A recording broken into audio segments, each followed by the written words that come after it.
Mauricio Pochettino has come under quite a bit of scrutiny during his time at Chelsea, and rightly so. However, I believe that he needs, nay, he deserves just a little bit more time in the job, because there might be something at the end of the tunnel. Here's why.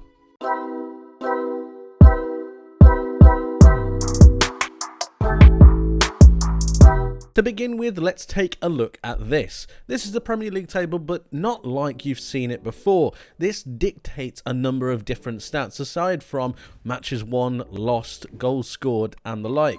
It actually includes XG, XG against, and expected points. Now you see where I'm going with this, but bear with me. First of all, let's take a look at an example on how this works. Let's take Arsenal.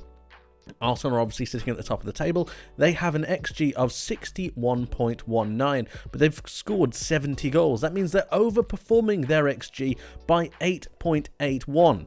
Now, you can attribute this to every single team in the league, and we're going to do it for Chelsea. And in particular, we're going to take a look at their expected goals, which is here, their expected goals against, which is here, and then we're going to look at their expected points. So first of all, their expected goals.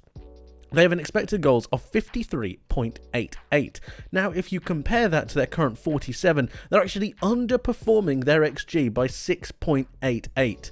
And so they're scoring a lot fewer goals than they're meant to be. They're creating good chances, but they just don't have the personnel to be able to put the ball in the back of the net. And I think this is a really important and key point. Mauricio Pochettino can't do everything for the players on the pitch. Yes, he can select them. Yes, he can create the tactics. And yes, he can get them into goal-scoring situations using those tactics. But at the end of the day, it turns to the players of a Sterling, of a Jackson, of a Palmer, and the like, to be able to put the ball into the back of the net. With the game against Liverpool, Chelsea had a number of chances, but they just couldn't continue and finish the game off. And I put that down to the age of the personnel, and that is above Mauricio Pochettino.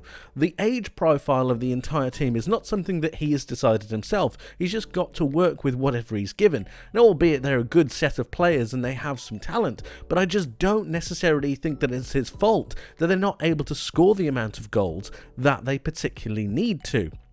And then we look at the XG against, 43.96. They're actually over the amount of XG they're meant to concede. So they're conceding more goals than they're meant to. And once again, I put this down to the personnel that they have on the pitch. I just don't necessarily think that the players who are at Chelsea have the continuous mentality or the consistency to be able to win at Chelsea on a regular basis. And once again, you're going to hear me say this, I don't think that's Mauricio Pochettino's fault. He can only put them into situations and hope that they make the correct decision. Finally, I want you to look at the expected points, because a lot is being made of the fact that Chelsea are in 11th, and it's unacceptable. I completely agree with you. However, if they were to make good on their metrics and actually start to perform properly in a consistent basis in games, their points would be 44.48. And if you compare that to their current 39 points against Newcastle as well, they actually should be a lot higher in the table. And one great feature of this table is it utilizes the expected points for every single club, and it allows you to rank them. So in terms of expected points, remember Chelsea are in 11th. This is what it looks like. So Chelsea are now from 11th into 6th, which I think if you asked every Chelsea fan, I think they'd take that, especially considering they have a new team, considering the fact that their manager is struggling to get the consistency out of a young group of players.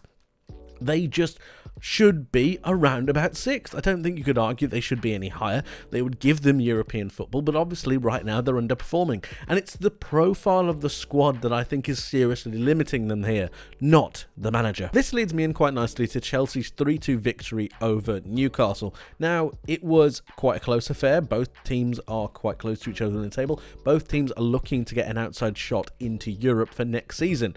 But it's the personnel that I really want to focus on, and continuing on with the notion that Mauricio Pochettino is having to deal with a very inconsistent team. They're all very young. If you think Chalobah, he's quite young. Disasi is 26. Malagusto is young. Cucurella is still quite young. Caicedo is young. Fernandez is young. Cole Palmer's 20, 21. Then you've got Gallagher, who's 23, 24. Jackson is 22. It's a very young side, and it's naturally going to be inconsistent. But the issue that I have is one player in particular, and that is the veteran of this team in Raheem Sterling. And what I want to highlight essentially is how bad Sterling was in this game. He had 15 touches in the entire match. He was substituted at the 70th minute. We need to remember that. He was substituted at the 70th minute. He made 10 passes. 7 of them were accurate, which means that 3 of those 10 were not. He had 2 shots on target and 1 shot off target. But the more damning thing I have is that he won 0 duels. None. Zip. Nada. Just nothing. Now, I've got to put it to you guys. If you have a really young, inconsistent team, and the elder statesman, the person you're looking towards for leadership, the been there, done that, the just real person who you need to look at as a young player, is having a terrible game, and it's not just this match, it's a number of other games, and he's not showing the example that you want him to, what are you meant to do here? What are you meant to do? What is Mauricio Pochettino meant to do? You need to get some kind of growth into the side. You need to have some kind of elderly statesman to be able to bring them forwards. You need experience, and that's what Sterling is meant to have brought. But I'm slowly starting to question why he's there. Why are you here? It's not because you want to win titles, clearly. It's not because you want to challenge yourself at another place. You've been there, done that, you've won everything. You could have gone somewhere else, so why are you here?